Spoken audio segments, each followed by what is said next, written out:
बिस्मिल्लाहिर्रहमानिर्रहीम। अस्सलाम वालेकुम नाजरीन, live with doctor Shahid Masood के साथ मैं हूं नाइला अली। नाजरीन, वज़ीर आज़म इमरान खान साहब ने आज एक तकरीब से खिताब करते हुए कहा कि 30 साल हुकूमत करने वाले हिसाब देने को तैयार नहीं। इसके अलावा NA 249 में पीपल्स पार्टी के अलावा तमाम जमातों ने वोटों की दोबारा गिनती का बाइकआउट किया है। जबकि बिलावल भुट्टो ज़रदारी साहब आज कहते हैं कि वज़ीर आज़म इमरान खान साहब IMF डील पर बात मान लेते तो मईशत तबाह न होती। इस समय दिन भर के जो अहम मौज़ूआत हैं उन पर बात करेंगे। हमारे साथ स्टूडियो में मौजूद हैं डॉक्टर शाहिद मसूद। अस्सलाम वालेकुम डॉक्टर साहब। वालेकुम जी, आपको डॉक्टर साहब, बिलावल भुट्टो ज़रदारी साहब ने आज कहा है कि वज़ीर आज़म किसी और को कुर्बानी का बकरा बनाकर IMF डील के हवाले से कह रहे हैं कि खुद नहीं बच सकते।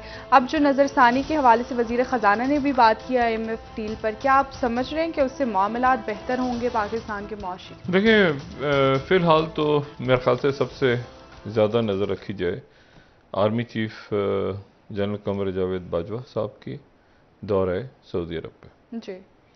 और उनकी वहाँ पे अहम मुलाकातें हुई हैं। बहुत सी मुलाकातें रिपोर्टेड हैं, बहुत सी मुलाकातें रिपोर्टेड नहीं हैं।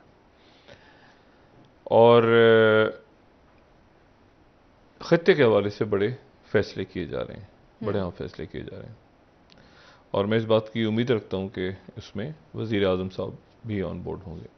मैं गुमान कर सकता हूँ।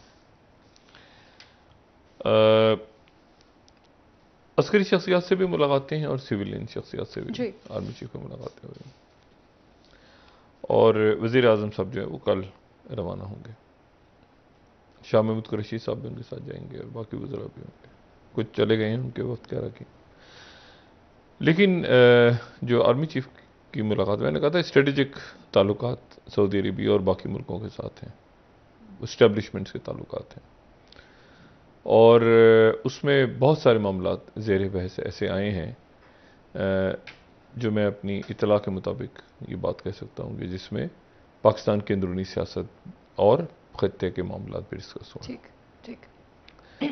हुकूमत पाकिस्तान की तरफ से कुछ इस किस्म की बात की गई थी जिसके नतीजे में सऊदी अरब से हमारे बरादर मुल्क से ताल्लुकात ख़राब हुए थे और तवील अरसे तक ख़राब रहे।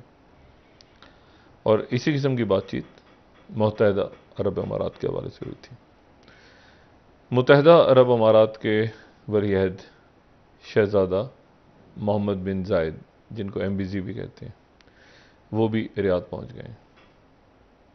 ठीक। और वो भी रियाद में उनकी भी गुफ्तगू जो है वो मुख्तलिफ वहाँ पे मौजूद मेहमानों से हुई है।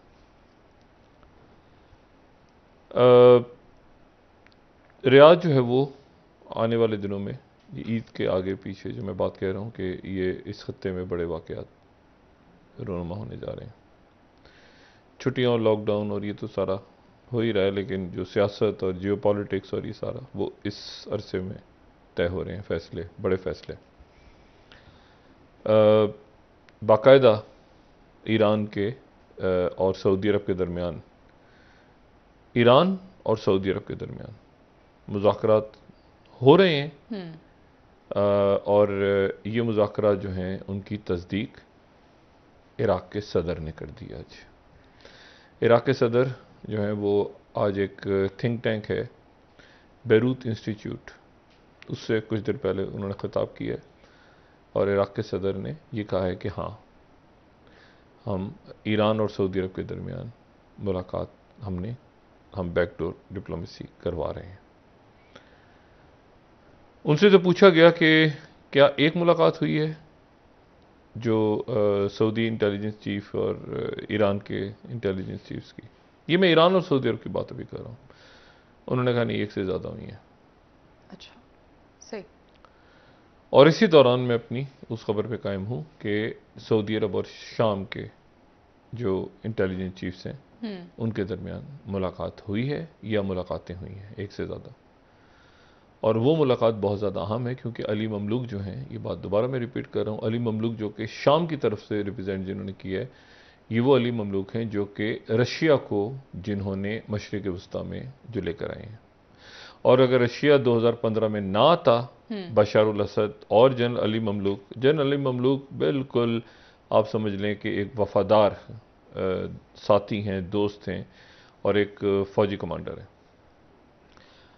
बशारुल असद के। और रशिया, उनकी वजह से फिर रशिया को ओपनिंग मिली क्योंकि अगर रशिया ना आता तो बशारुल असद ना होते। अब अंदाज़ा लगाएं कि गुज़रे 10 सालों में, 10-11 सालों में हुस्नी मुबारक जैसा स्ट्रॉन्ग लीडर, कर्नल कद्दाफी जैसा स्ट्रॉन्ग लीडर, और उससे पहले सद्दाम हुसैन जैसे स्ट्रॉन्ग लीडर्स चले गए, अमेरिका ने हटा दिया। लेकिन बशारुल असद, ये मैं हाफिज़ुल असद की बात नहीं कर रहा हूँ, उनके बेटे डॉक्टर बशारुल असद की बात कर रहा हूँ, जो 34 साल के थे जब 2000 में इन्होंने इक़्तिदार संभाला। उनको अगर किसी ने बचा लिया तो वो रशिया ने बचाया, और रशिया और टर्की एक साथ एक पेज पे थे। अब इस पूरे मामले में ये उस वक्त सारा मामला हो रहा है जब अफगानिस्तान से पुल आउट भी हो रहा है। सेक्रेटरी ब्लिंकन जो हैं वो G7 कॉन्फ्रेंस ख़त्म करके यूक्रेन पहुंच गए, और यूक्रेन जाने से पहले उन्होंने जो बयान दिए हैं वो रशिया और चाइना के बारे में दिए हैं, G7 का। और वो जयशंकर जो है वो क्वारंटाइन में बैठे हैं। अभी तक ये तय नहीं हो पा रहा कि वो क्वारंटाइन से निकलेंगे नहीं निकलेंगे, कितने दिन रहेंगे, कितने दिन बाद उनके टेस्ट दोबारा होंगे, क्या होगा, वो एक स्यापा वहाँ पड़ा हुआ है। बहरहाल जितने भी मेहमान वगैरह थे उन्होंने अपने कोविड टेस्ट वहाँ करवाए हैं, और अपने वो देख रहे हैं कि ये क्या हुआ है और कैसे वहाँ से, यहाँ से जाने से पहले उन्होंने टेस्ट करवाए थे, वहाँ पहुँच के भी किसी ने टेस्ट किया था, उसके बाद वो टेस्ट पॉजिटिव निकला है। 2 के जयशंकर का टेस्ट पॉजिटिव नहीं है, वो नेगेटिव ही है, लेकिन बहरहाल एक बदमज़गी सी पैदा हुई है। और आज एक फिर क़यामत सुग़रा का एक और दिन भारत में, और उसकी वजह यह है कि आज भारत ने फिर अपना रिकॉर्ड तोड़ा है। अपना रिकॉर्ड तोड़ दिए केसेस का भी और अमवात का भी। और गुजरे 24 घंटों में 4,12,062, 4,12,062। वो जो थोड़ा सा डिप हुई थी 2 दिन, और 2-3 दिन हम रिक्वेस्ट, हम अल्लाह ताला दुआ कर रहे थे, 3 लाख से ऊपर थे, हम दुआ कर रहे थे कि 4 लाख जो है वो 12,062 और 3,980 अमवात। ये अब तक सबसे ज़्यादा हैं अमवात किसी भी जब से ये पेंडेमिक स्टार्ट हुई है। और दुनिया का वाहिद मुल्क भारत बन गया था 30 अप्रैल को ही, यानी 30 अप्रैल को ही रिकॉर्ड तोड़ा था कि उस वक्त 35,66,000 मजीद मौजूद थे। तो अब तो बहुत ज़्यादा हो गए हैं, और जो रियल फिगर्स हैं वो 10 गुना ज़्यादा से 30 गुना ज़्यादा तक बयान हो रहे हैं। सही। और अब इसमें ये बात भी बिल्कुल आया हो चुकी है कि जैसे रॉयटर्स खबर दे रहा है कि Covid spreading in rural areas, अभी गांव तक फैल रहे हैं, और 400,000 न्यू केसेस, 300,980 डेथ्स। ये अल जज़ीरा खबर दे रहा है, रॉयटर्स खबर दे रहा है रूरल एरियाज़ की, और BBC खबर दे रहा है worst covid record, over 4 lakh new cases, 3,980 deaths. अल्लाह ताला अपना रहम करे। तो ये मामला जो हैं ये बिगड़ते जा रहे हैं। और साथ ही दूसरी जो बुरी खबर आ रही है वो ये है कि उनके पड़ोसी ममालिक के अंदर ही फैलना शुरू हो गया है। ये ज़हन में रखें कि जो आज आपको हस्पतालों में लोग नज़र आ रहे हैं, ये वो हैं जिनको 14 से 15 दिन पहले किसी जगह पे चलते फिरते वायरस, ठीक है। तो अभी कुंभ मेला जो ख़त्म हुआ है उसके असरात आने बाकी हैं जी। और जो जनूबी एशिया के ममालिक हैं वो मुतासर होने शुरू हो गए हैं भारत के इस कोविड से। पाकिस्तान की हुकूमत को मैं बार बार गुजारिश कर रहा हूँ कि आप तमाम मामला छोड़ के इस वक्त कोविड और मईशत पे नज़र रखें। नेपाल के अंदर क़यामत टूट पड़ी है। छोटा सा मुल्क है, खूबसूरत मुल्क है, और उनकी 2 बिलियन की जो आमदनी होती है वो सारी की सारी टूरिज़म से ही होती है। और ये मैंने उस दिन भी बताया था कि उनके एवरेस्ट के ऊपर जो है वो तसव्वुर भी नहीं कर सकते थे कि वहाँ पे लोग जाएं और वहाँ जाके, लेकिन CNN अब रिपोर्ट कर रहा है कि नेपाल केसेस स्काईरॉकेट और prompting concern over the countries outbreak. वहाँ डॉक्टर्स भी नहीं है ज़्यादा, उनका हेल्थ स्ट्रक्चर भी ऐसा नहीं है। बहुत सारे लोग ऊपर गए, जितना ज़्यादा हाइट्स पे जाते हैं, ये जो उनका बेस कैंप बना हुआ है ना एवरेस्ट वाला, ये छोटा सा गाँव है असल में, ये कोई ऐसा कैंप उन्होंने गाँव सा बनाया हुआ है। वहाँ पे वो लोग ऊपर जाके फिर वापस आ जाते हैं, फिर अगले दिन ऊपर जाते हैं और मज़ीद ऊपर जाते हैं, तो बेस कैंप्स के ऊपर। और जाहिर है कि उधर फिर हाइपॉक्सिया भी होता है, नींद भी नहीं आती रात को, कोशिश करते हैं कि नीचे चले जाएं, बहुत ज़्यादा डाइजेशन के हाजमे के प्रॉब्लम्स हो जाते हैं जितना ज़्यादा ऊपर चढ़ते चले जाते हैं। तो अब वहाँ पे केसेस ये बढ़ने शुरू हो गए हैं, और 35 पॉइंट्स ऐसे हैं उन्होंने जो कायकम इंडिया के साथ खुले रखेंगे, लेकिन बड़ी तादाद में जो काम करने वाले हैं वो नेपाल वापस उनको धकेला जा रहा है, वो वापस जा रहे हैं, क्योंकि यहाँ पर धकेला क्या जा रहा है, यहाँ पे तो जॉब्स, लॉकडाउन हो रहा है पूरे इंडिया में। तो अब इस पूरी पिक्चर के अंदर जो है वो अब देखें बीबीसी न्यूज़ की भी ब्रेकिंग है कि India's worst covid record 4 lakh new cases. ये पूरी ही दुनिया के अंदर ये मामला जो है ये ख़राब हो गया। सऊदी अरब जो है वो वहाँ पर आर्मी चीफ की मौजूदगी, पाकिस्तान की मिलिट्री क़यादत की मौजूदगी बहुत सी गलत फहमियों को ख़त्म कर रही है। और ये दौरा, जैसे मैंने बताया कि आर्मी चीफ भी हैं, फिर हम पाकिस्तान के जो एम्बेसडर जिन्होंने वहाँ चार्ज संभाला है कुछ दिन पहले, lieutenant general retired Bilal Akbar साहब, पाकिस्तान में इंतहाई अहम पोजीशंस पे रहे हैं। डीजी रेंजर्स के बाद भी बहुत अहम पोजीशंस पे वो रहे हैं, कोर को भी हेड किया हुआ है, बाकी चीज़ों को भी किया हुआ है। तो वो वहाँ पे मौजूद हैं और पाकिस्तान की दीगर अस्करी शख्सियत भी मौजूद है। 11 तारीख को वहाँ पे रियाद में तुर्की के वज़ीर ख़ारिजा आ रहे हैं। Riyadh Qatar, Riyadh Iran, Riyadh शाम, रियाद पाकिस्तान और रियाद तुर्की, ठीक है। और इससे पहले तुर्की ने मिस्र के साथ अपने मामलात को ठीक कर लिए। तुर्की ने मिस्र के साथ मामलात को ठीक किया है, तो मिस्र के साथ उनके वज़राए ख़ारिजा और इंटेलिजेंस चीफ्स की मुलाकात हो गई है। अब तुर्की और मिस्र के दरमियान ताल्लुकात ठीक करने का मतलब यह है कि लिबिया के अंदर जो 2 धड़े आपस में लड़ रहे थे उनकी भी सुलह होने जा रही है, ठीक है। लिबिया में भी नजर रखें ना, एक तो यमन वॉर है, एक लिबिया के अंदर भी, तो मुख्तलिफ ममालिक एक दूसरे के सामने हैं। अब तुर्की के जो वज़ीर ख़ारिजा हैं वो भी रियाद आ रहे हैं, ठीक है, शाह सुलेमान की तैयब अर्दोग़ान से गुफ्तगू के बाद। और उनका जो पहला नुक्ता है गालिबन, जिस पे काफ़ी हद तक मेरा ख्याल है कि बैकडोर डिप्लोमेसी जो टर्की और सऊदी अरेबिया के दरमियान हुई है उसके काफ़ी बेहतर उसके नतीजे सामने आ रहे हैं। और उसका पहला नुक्ता गालिबन ये हो सकता है कि सऊदी अरेबिया के अंदर 64 तुर्की के स्कूल हैं और सऊदी अरेबिया ने वो स्कूल बंद करने का कहा। जैसे पाकिस्तान के स्कूल हैं ना, पाकिस्तान इंटरनेशनल स्कूल हैं, या सऊदी अरेबिया जैसे इंडिया के स्कूल्स हैं, बहुत सारे मुस्लिम मुल्कों में इंडिया की एम्बेसी रन करती है। इस तरह मतलब हर मुल्क में, हमारे यहाँ पर भी बहुत से स्कूल्स ऐसे हैं जो कि बाहर के, हमारे यूएई का भी स्कूल है कि इस्लामिक इंटरनेशनल यूनिवर्सिटी जो है इसको सऊदी अरेबिया देख रहा होता है। कई हैं ऐसी यूनिवर्सिटीज़ हैं जिनको बाकायदा ब्रिटेन या यूएस कि अमेरिका की यूनिवर्सिटी उसकी बनी होती हैं। तो तुर्की के जो स्कूल सऊदी अरेबिया में थे वो सऊदी अरेबिया ने कहा कि बंद कर दिए जाएंगे, तो वो स्कूल गालिबन पहली स्टेज पे वो खोलेंगे। उसके बाद वो दौरे की दावत आ सकती है। टेलीफोन पे बात तो हो गई। हाँ। देखें वली अहद दो हैं मामलात, पावर सारी वली अहद के पास है, वली अहद मोहम्मद बिन सुलेमान के पास, लेकिन बादशाह है, शाह सुलेमान। तो तैयब अर्दोग़ान से जो बात हो रही है वो शाह सुलेमान ने बात की है, वली अहद ने बात नहीं की, शाह सुलेमान ने बात की है।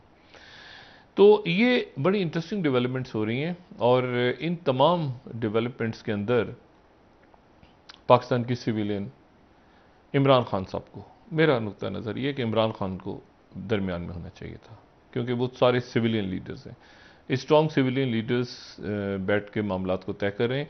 ये वो जगह थी जो इमरान खान साहब को मेरे ख्याल के मुताबिक ऑक्यूपाई करते तो बहुत खूबसूरत मंजर होता कि तैयब अर्दोग़ान और शाह सुलेमान और MBS और MBZ और सदर खामिनाई और जनाब उधर से इजिप्ट आ रहा है, उधर से इधर, तो एक आप बिल्कुल बनते हैं सेंटर के अंदर, ठीक है ना। सारे उसको बजाय इसके कि इमरान खान को उनकी टीम जो है वो इन मामलात पे उलझा देगी, जी फिरदौस आशिक़ साहब ने ठीक किया और AC ने क्या किया और इसने क्या किया, और इतने मास्क खोल दिए इमरान खान साहब। ये जो कल हुआ है ना फॉरेन ऑफिस वाला, इसके दोनों नुक्ते दुरुस्त हैं, इसके दोनों इसमें बात चीज़ें ना, जैसे फिरदौस आशिक़ सही थी या AC सही था, आप देखेंगे तो दोनों की अपनी अपनी जगह आपको अब ये देखना पड़ेगा कि आप किस ज़ाविये से देख रहे हैं। अब मिसाल के तौर पर जैसे गैर पाकिस्तान से बाहर जितनी एम्बेसीज हैं, मैं वापस आता हूँ कि 2 मिनट मुझे मिल जाए तो मैं इससे बात करके फिर मैं आता हूँ वापस। अच्छा, अब देखिए जितनी एम्बेसीज हैं पाकिस्तानियों के साथ तकलीफ है, बहुत ज़्यादा तकलीफ। हमने खुद लाइनों में लग के वहाँ पे खज्जल ख्वार हुए हैं, छोटा सा एक टेस्ट करवाना है, कोई चीज़ करनी है, वहाँ पे परेशानियाँ होती हैं। और जब भी जाओ किसी एम्बेसी में तो वहाँ पर पाकिस्तानी कहते हैं कि डॉक्टर साहब एक ही खुदा का वास्ता मीडिया में बात उठाएं कि हमारे साथ क्या हो रहा है, जेलों में पड़े हैं लोग, कई सालों से उनको कोई हेल्प नहीं होती। वो बात अपनी जगह, लेकिन जो सफ़ीरों का एक रोल है ना, वो एक अलग है। मिसाल के तौर पे फेटव है, अब मैं फेटव को ठीक करने के लिए मैं जाऊँ वहाँ पे और मैं सफ़ीर हूँ पाकिस्तान का, फ़र्ज़ करें किसी मुल्क में जाऊँ और मैं कहूँ जी मैं चाहता हूँ कि मेरे मुल्क का नाम निकले, तो सामने वाला तो कहेगा ना, एक मिनट ठहर जाओ, तुम्हारे तो मुल्क का वज़ीर आज़म कह रहा है कि तुम चोर हो। ये मैं खलीजी रियासतों में ऐसा हुआ है, ठीक है ना, कि पाकिस्तानी, मैं पर्सनली जानता हूँ ऐसे कारोबारी शख्सियात को कि जो जिनके साथ बिजनेस पार्टनर थे मुख्तलिफ अरब ममालिक में, तो उन्होंने आगे से उनको मजाकन कहने शुरू कर दिया कि यार तुम क्या बात करते हो, तुम्हारा तो वज़ीर आज़म कह रहे हो तुम चोर हो। अच्छा। अब मसला ये कि ब्यूरोक्रेसी भी चोर है, मीडिया भी चोर है, फॉरन, आज वज़ीर आज़म कहना कुछ और चाह रहे हैं, इनकी टीम उनके उनसे कहलवा कुछ और देती है। मीडिया भी चोर सर एक है, ब्रेक ले लेते ब्यूरोक्रेसी, हैं। पुलिस, अदालत, इलेक्शन कमीशन, सियासी पार्टियां, मीडिया, और कौन बच गया? कोई एक आध अदारा बच गया तो वैक्सीन लगवा ले। मेरे ठीक ख्याल है। से 2-3 शख्सियात उसकी वैक्सीन से रह गई हैं, वो लगवा लें। मतलब ये खान साहब के सबसे अच्छा, फिर अपनी टीम, जहांगीर तरीन, शुगर माफिया, कब्जा माफिया, ये अद्वियात माफिया, वो सबसे इमरान, और आखिर में सफारतकार। अब मुझे बताएं, एक मिनट सिर्फ, एक लंबा, इमरान खान सऊदी अरब जाएंगे तो इनको रिसीव एयरपोर्ट पे कौन करेगा? नहीं सफारतकार तो वो तो जाहिर कौन है। कौन से जनरल, ये सफ़ीर आएगा तो सफ़ीर आएंगे, या कौन से जनरल, या बाकी लोग सारा देख रहे होंगे, तो वो क्या होंगे? वो चोर होंगे सारे। देखिए ये इस तरह से पब्लिक में बात नहीं, अगर होता है बुला लें और फड़का दें, पब्लिक में नहीं होता। जो मैं बार ठीक बार है। बात कर रहा हूँ, जिसके बाद आज रिएक्शन आ रहा है, कई फॉर्मर सेक्रेटरी का, जलील अब्बास जलानी साहब या सलमान बशीर साहब या ठीक है सर, एक ब्रेक ले लेते हैं, वापस आके आपसे मजीद बात करेंगे इसको नाज़रीन। इसको वो पेश गलत अंदाज में करते, बात होती दुरुस्त है काफी हद तक। ठीक है सर, मजीद बात करेंगे नाज़रीन, एक ब्रेक, हमारे साथ रहिए।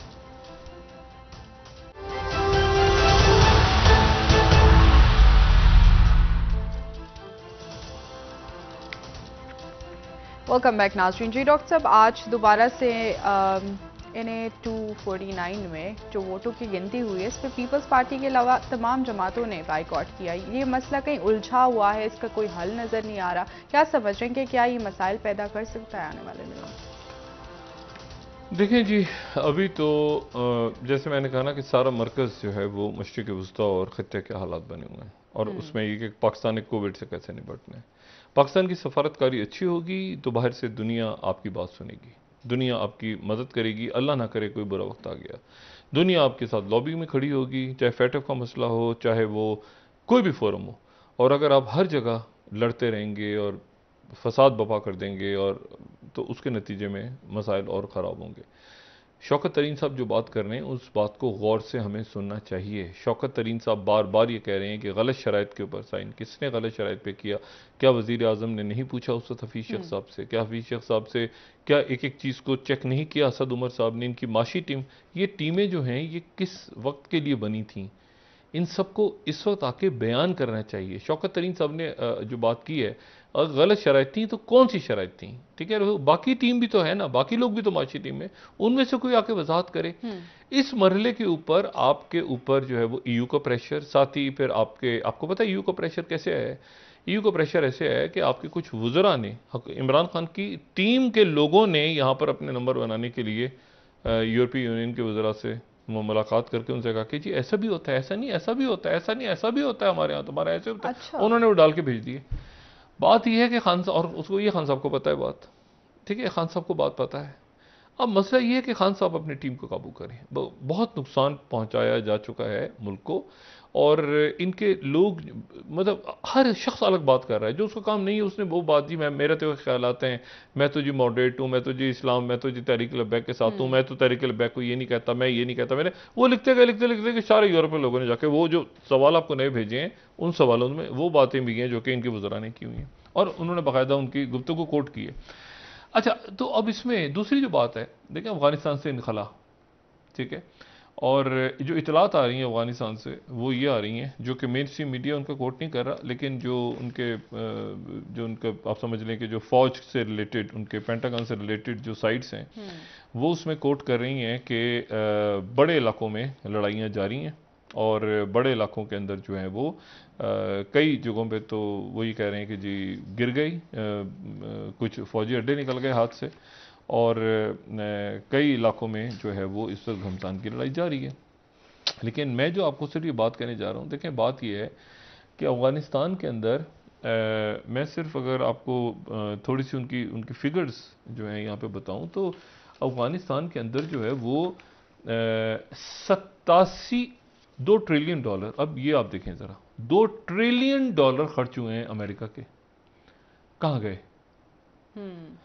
अच्छा, 87 billion dollar, 87 billion dollars Afghan फौज के ऊपर खर्च हुए हैं। अच्छा, 87 बिलियन कहाँ गए? इसमें तो फौज ट्रेन के खड़ी हो जाती हैं, पूरी फौजें जंगें लड़के जीत के आ जाती हैं। उसके बाद 54 बिलियन डॉलर्स उनकी मईशत और तालीम और इंफ्रास्ट्रक्चर पे खर्च हुए हैं। कहाँ पे? कहाँ है ये पैसे? ये कहीं नजर नहीं आ रहे। अच्छा, और अब असल बात क्या है सारी? देखिए, असल बात वो है जो कहते हुए लोग हिचकिचाते हैं, और वो बात ये है कि दुनिया की 80% जो ओपियम की काश्त है वो अफगानिस्तान में हो रही है इस वक्त। ओपियम पोस्ट की काश्त, ये जो है ये बिल्कुल तकरीबन आप समझें कि ये ख़त्म हो गई थी, बिल्कुल ख़त्म होने के करीब पहुंच गई थी जब तालिबान की हुकूमत जब यहाँ पे एंटर हुए अमेरिका, और मेरे ख्याल से 180 टन थी शायद। वो अगले कुछ सालों में वो 4-5 साल में वो 2000 टन हो गई, फिर उसके बाद तो 8000 टन के करीब हो गई है ओपियम। और वो जहाज़ों से जाती है, सेंट्रल एशिया से भी जाती है और खलीजी ममालिक में भी जाती है। और ओपियम की बहुत, एक ज़माने में जब अमेरिकन ने जंगें लड़ी थी ये वियतनाम वाली, तो लाओस के जो CIA का हेडक्वार्टर था वो गोल्डन ट्रायंगल, लोगों को शायद याद हो, गोल्डन ट्रायंगल ऐसे बना था, पूरी वहाँ पे दुनिया भर की हेरोइन। तो ये यहाँ से सारी की सारी जो है ये ओपियम का खेल है, ये सारा वो किसी काउंट में नहीं आता। लेकिन वो पैसा फिर ब्लैक, वो पैसा फिर आपको नज़र आता है कहीं ऐसी जगह पे जहाँ जिसका जिक्र करते हैं आप, तो फिर आप नहीं करें तो बेहतर है उन वेबसाइट्स का जिक्र। अच्छा, अब उसमें मसला ये है कि यहाँ पे कौन रहेगा? रहेगा कौन? रहेगा जनाब यहाँ पे जो काम करेगा, शेडो वार्ड शुरू हो रही है ना, तो यहाँ पर शेडो वार्ड्स के अंदर डिफेंस कॉन्ट्रैक्टर्स रहेंगे। और डिफेंस कॉन्ट्रैक्टर्स में मैं सिर्फ आपको ये बताऊं कि एक फ्लोर डिफेंस कॉन्ट्रैक्टर्स, उनको 7 बिलियन का ठेका मिला। 7 अच्छा। बिलियन का। ये नॉर्दर्न इलाके में कम से कम 70 फॉरवर्ड बेसिस को उन्होंने केयर करना है। और ये उनका ये एक डिफेंस कॉन्ट्रैक्टर्स और ये हर किस्म की सहूलियात और इनका बड़ा हेडक्वार्टर और ये सारा। लेकिन स्टार एंड स्ट्राइप्स पे अगर चले जाएं, ये US army logistics civil augmentation program के तहत जो है ये इनको पैसे मिलते रहे हैं, 7 अरब डॉलर्स। लेकिन फड्डा ये पड़ा है कि थोड़े दिन पहले के स्टार एंड स्ट्राइप्स ये कोट कर रहा है कि इनके जो लोग थे उन्होंने सू कर दिया वहाँ जाके कि जी वो $multi-million फ्रॉड हुआ है, पैसे तो हमें दिए नहीं, पैसे किसी और को दे दिए। अच्छा, ये जो वॉर लॉर्ड्स इतने अरसे में ये भूल जाएं कि अमेरिका ने किसी मुल्क में इन पे जो है वो बहुत ज्यादा अमेरिका फंडेड है ये डॉक्टर साहब? क्या ये अमेरिका फंडेड है? जाहिर है अमेरिका पे करता है इनको, लेकिन ये चूंकि रूल्स में नहीं आते ना, डिफेंस कॉन्ट्रैक्टर्स हैं। ठीक है ना, एक वक्त तो ऐसा था ओबामा दौर में 90,000 डिफेंस कॉन्ट्रैक्टर्स आ गए थे, ब्लैक वाटर और ये सारा जो, तो वो क्योंकि आर्मी के रूल्स में नहीं आते तो वो अपना काम करते हैं। और दूसरी बात मैं आपको ये बताऊं कि इनका जो यानी ये शेडो प्ले चल रहा है ना, शेडो वॉर है ये, और इसमें ओपियम का और इन चीज़ों का, ये पोस्ट का तो बहुत बहुत बड़ा रोल है। उसी से सारे खर्चे वर्चे पूरे होते हैं, फिर वो चले जाते हैं, वो रशिया, ये कजाकिस्तान, ये जो बेसिस बनी है यहाँ से आगे निकल जाते हैं। और इसमें जो है वो सिर्फ आप इस बात से अंदाज़ा लगाएं, इसमें फिर वो लोकल वॉरलॉर्ड्स को भी हिस्सा मिलता है। और ये न्यूयॉर्क टाइम्स का, मैंने आज इसके ऊपर थोड़ा सा काम कर रहा था, तो मैं जो न्यूयॉर्क टाइम्स की पुरानी स्टोरी इनकी मिली 2-3 साल पहले की, जिसमें वो बता रहे हैं कि जी जो एक फॉर्मर यानी जो सदर रहे हैं अफगानिस्तान के, हामिद करजई, उनके भाई को CIA पे करता रहा है। Brother of Afghan leader said to be paid by CIA। नाम किसका है? Ahmed Wali Karzai, the brother of Afghan president and a suspect player in country's booming illegal opium trade.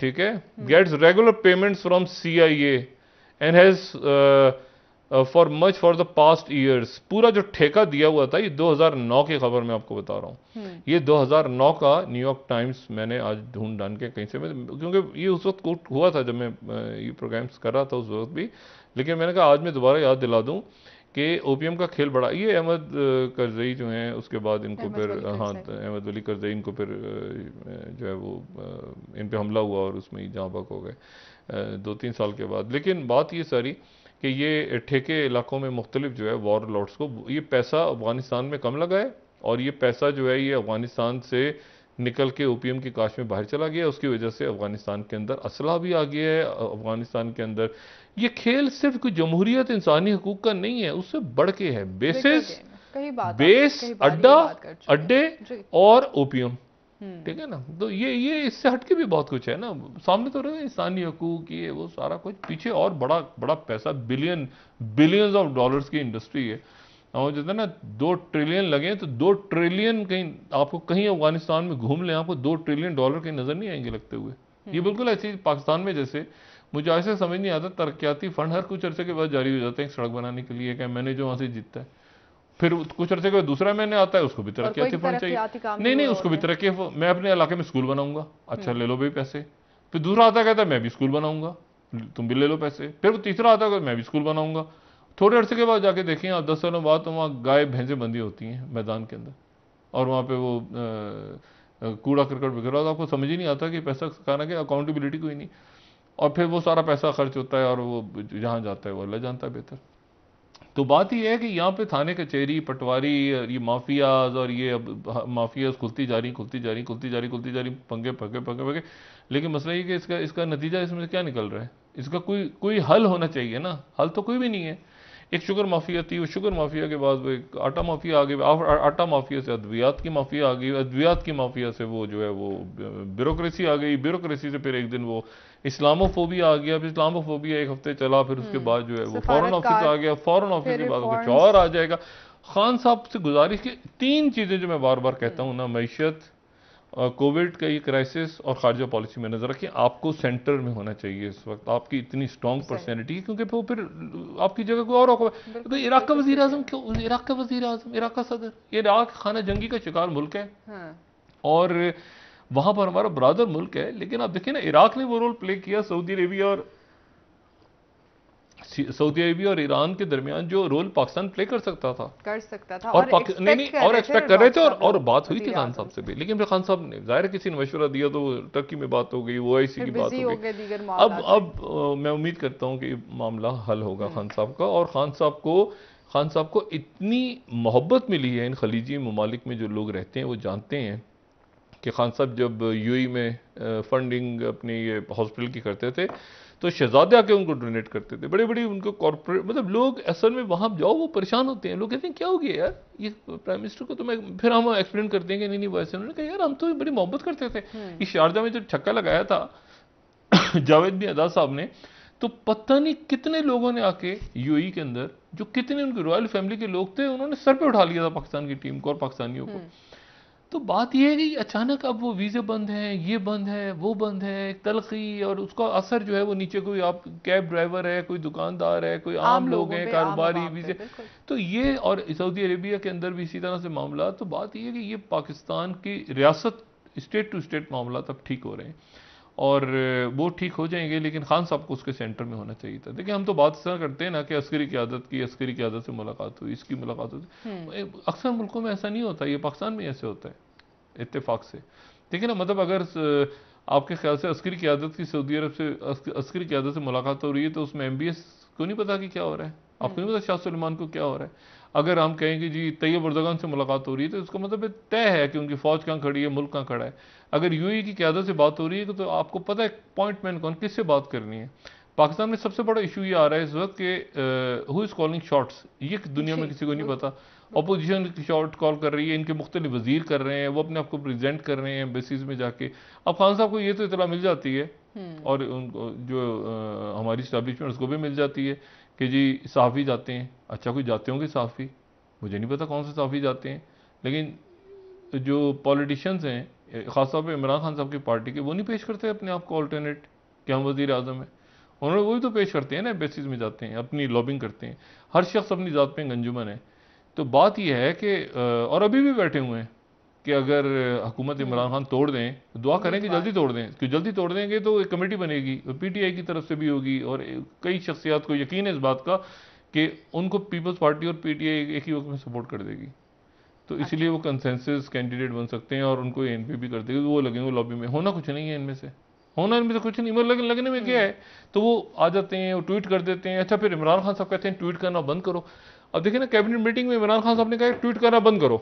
ये तुमने ट्वीट्स कर करके बयान दिए अभी कैबिनेट मीटिंग में, तुम्हारी वजह से प्रॉब्लम्स क्रिएट होते हैं। मगर मसला ये कि वो बयान बंद कर दें तो वो कहते हैं कि हम बयान यार बंद कर दें। इमरान खान कह रहे तो हम पब्लिक के सामने कैसे आए, लोगों को नजर भी तो आना चाहिए कि हम हैं ना लाइन में, हम लाइन में लगे हुए हैं ना, हम हैं, हमारे ख्यालात हैं, हम इस तरह ये करते हैं। कोई अच्छा एक पटारे में से निकल आता है कोई, बिल्कुल जो है वो बिल्कुल बिल्कुल आपको लगेगा दाएं बाजू का वो अभी मतलब जाएगा और जाके वो जाम शहादत नोश करेगा कश्मीर के माज पे, और दूसरी तरफ से दूसरे पटारे में से आप निकाल लें तो एक ऐसा आदमी नजर आए, वो कहेगा मैं तो जी बिल्कुल सेकुलर और ऐसा वैसा। वो इमरान खान साहब के हर किस्म का एक जो है ना पीस होता है ना, हर पीस पड़ा। अच्छा, वो कभी इधर से निकलाता है, इधर से निकलाता है, इधर से निकलाता है, उधर से निकलाता है। तो मसला ये रोशन ख्याली भी है, तो इस्लाम भी है, तो उसमें सूफीज़म भी है, तो सेकुलरिज्म भी है, तो जमहूरियत भी है, तो सदारती निज़ाम भी है, तो मतलब रियासत मदीना भी है, तो वेस्ट मिनिस्टर का सिस्टम भी है। एक खिचड़ी पका के लोगों ने ऐसे रख दी है। खान साहब सोचते हैं, मैं मुझे आप यकीन करें बड़ी हिम्मत है खान साहब की, बड़ा स्टेमिना बर्दाश्त करने का इतने सारे लोगों को। और मतलब और कुछ नहीं तो कम से कम खान साहब को ये जो कल खुशाब में हो रहा है बाई इलेक्शन वगैरह, इस पर भी जरा नजर रखें क्या हो रहा है। शहबाज शरीफ साहब आज तशरीफ लाए इस्लामाबाद में उनके ब्रिटिश शाही कमिश्नर से, उनकी मौलाना फजलुर रहमान से, उनके बाकी एम्बेसडर्स के साथ एक्टिव हैं। होना क्या है, जाना चाह रहे हैं डॉक्टर साहब इलाज के लिए, चले जाएंगे, अदालत ने इजाजत दी तो क्या इशू है। ये तो छोटा सा इशू है। सऊदी अरेबिया, यूएई, कतर एक साथ हो गए हैं ना, तुर्की एक साथ हैं सारे लोग। सीपे का दौरा भी नहीं हो सका, चाइना, अमेरिका, किस कोई तो दुनिया में एक मुल्क ऐसा होगा ना जो माफिया का नहीं होगा। क्या पूरी दुनिया माफिया बन चुकी है। और पाकिस्तान तो पाकिस्तान को खुद ही माफी है। एक इमरान खान सबसे लड़ रहे हैं अकेले। भाई मसला ये है कि वो सारे एक हो गए हैं। और देखिए ना, खान साहब को इशू ये हुआ है कि ये अच्छा शाह महमूद कुरैशी साहब तो कहीं पतली गली से बच बचा के निकल जाएंगे, बात तो खान साहब की आती है। ये कौन ज़हीन शख्स था जिसने खान साहब को कहा था कि 2 इस्लामी ममालिक, अच्छा दोनों रियाद में इस वक्त। अब इशू ये है कि और 11 तारीख को वहां पे तुर्की के बंदे आ रहे हैं। अच्छा उन्होंने आपस में शेयर कर लिए नोट्स, ये मैं आपको खबर दे रहा हूं। उनके जो डिप्लोमेट्स हैं उन्होंने शेयर किए हैं कि ये क्या बात हुई थी आपसे। उन्होंने कहा ये बात हुई थी। अच्छा कहाँ हुआ? तुमने कहा स्विट्जरलैंड में बात, तुमसे ये बात की थी, मुझसे ये बात हुई, सारे दोस्त हो गए आपस में। तो मसला ये कि डिप्लोमेसी इस तरह नहीं होती। खान साहब सादा आदमी है, खुल के बात कर देते हैं, लेकिन उसके नतीजे में जो उसके असरात हैं ना, वो एक अजीब व गरीब शक्ल में सामने आ जाते हैं। अच्छा अब इनके जो है मतलब जो सफीर हैं कई, वो कह रहे हैं हम तो फैटअप के लिए नहीं करेंगे, हमें तो ये किया, हमें तो सॉरी करने में ये। शाह महमूद कुरैशी साहब सारा दिन, आज शाह महमूद कुरैशी साहब सफीरों के साथ बात करते रहे। कोई 108 सफीरों से शाह महमूद कुरैशी साहब ने आज बात की, खबर है, ये खबर के तौर पे बता रहा हूँ। अच्छा। उस सफीरों को ठंडा करते रहे हैं कि भाई जी सफीरों को करते रहे हैं कि भाई 1 मिनट ठहर जाएं आप। कह रहे हैं यार हम चोर हैं, हम सारे यहाँ पे फॉरेन सर्विस पास करके आए हैं, आप लोग कौन है? हम यहाँ पे 18-18, 20-20 साल कोई एक मुल्क में एम्बेसडर रहा है, कोई 4-4 मुल्कों में हम अपनी उसमें। लेकिन इमरान खान साहब कुछ और कहना चाह रहे थे। वो कहना चाह रहे थे कि भाई जो गरीब खज्जल ख्वार होता है, जो एम्बेसी के बाहर पैसा लिए बगैर जिसको काम नहीं होता, लोअर स्टाफ जो खड़ा होता है, उसको करो। सफीरों को वो ये कहना चाह रहे थे, वो चला गया वो आलमी लेवल पे और किसी और अंदाज में चला गया, किसी और अंदाज में एम्बेरसमेंट, वो शर्मिंदगी फील कर रहे हैं कि हमें कह दिया। ठीक है, बेहतर आपसे मजीद बात करेंगे डॉक्टर साहब, एक ब्रेक ले लेते हैं। इनके मुशीर कौन है? उन्हें पकड़ के लाइन में खड़ा करके बिल्कुल ऐसे ना फूलों के हाथ डाल दिए। वजीर भी ये गिला करते रहते हैं कि वजीर आजम साहब नहीं सुनते हमारी बात। नाज़रीन एक ब्रेक ले लेते हैं, हमारे साथ रहिए।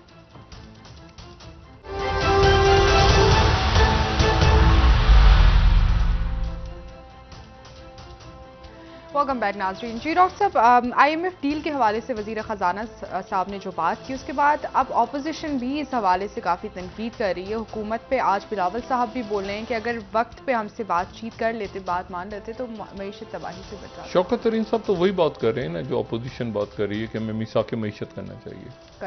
मिसाक मईशत, जो मिसाक मईशत की बात शहबाज शरीफ साहब ने की थी, और ये बात भी वो कर रहे हैं कि नैब मईशत को आगे चलाने तो नैब को बंद करना होगा, जो कि जरदारी साहब कर चुके हैं। तो अब इमरान खान साहब के नुक्ता नज़र से कितना इत्तेफाक करते हैं शौकत तरीन साहब, उनसे कितना करते हैं, मैं इसके बारे में बहुत पहले अपनी राय दे चुका हूँ कि वो इमरान खान साहब वो रियलिस्टिक आदमी है, वो मुख्तलिफ आरा रखते हैं, बिल्कुल ही मुख्तलिफ रखते हैं। नेतन्याहू की गवर्नमेंट गिर गई है और 5वीं दफा या चौथी दफा नहीं गया है, नेतन्याहू गए, और नेतन्याहू को मेरे ख्याल से वापस आना मुश्किल है। अभी तो वज़ीर आज़म है खैर वो, लेकिन जो उनके सदर हैं, सदर ने उनके यासिर लैपिद, जो कि जिनके सेकंड नंबर पे सीट्स थी, उनको कह दिया कि आप हुकूमत बनाएं।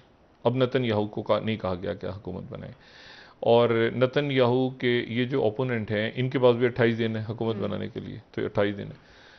दूसरा एक नया रौला पड़ गया, एक रौला ख़त्म नहीं होता, नया रौला शुरू हो जाता है। अब बरतानिया निकला है अभी EU से, और ब्रेक्सिट से निकला है, और इनके जो असल जो तनाज़ा था, ये जो चलती है ना, जो टनल चलती है, यूरो टनल बरतानिया और फ्रांस के दरमियान, और ये तो ये यहाँ पे फ़िशिंग राइट्स, यहाँ पे जो समुंदरी हकूक़ हैं माहीगीरी के, उसके ऊपर एक तनाज़ा है। अब जनाब क्या हुआ है कि वह एक जर्सी आइलैंड है। जर्सी आइलैंड जो है वो ये जर्सी आइलैंड जो है ये UK का भी हिस्सा नहीं है, EU का भी हिस्सा नहीं है, लेकिन इस जर्सी आइलैंड के ऊपर जो है वो जो इंतज़ामी कंट्रोल है वो बरतानिया का ही है।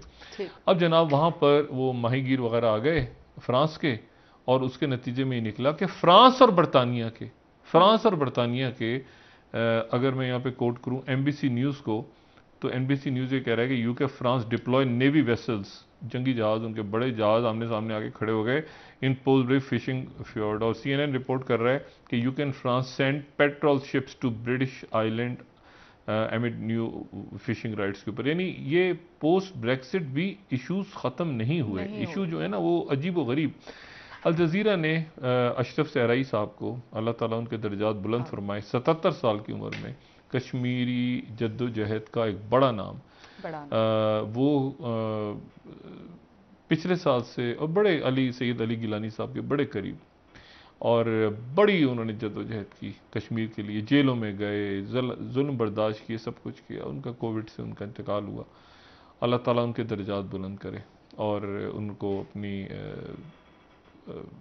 आला मकाम अता फरमाए। अल्लाह ताला बड़े नफीस, बहुत नफीस सराई साहब, तो उनके लिए बहुत सी दुआएं।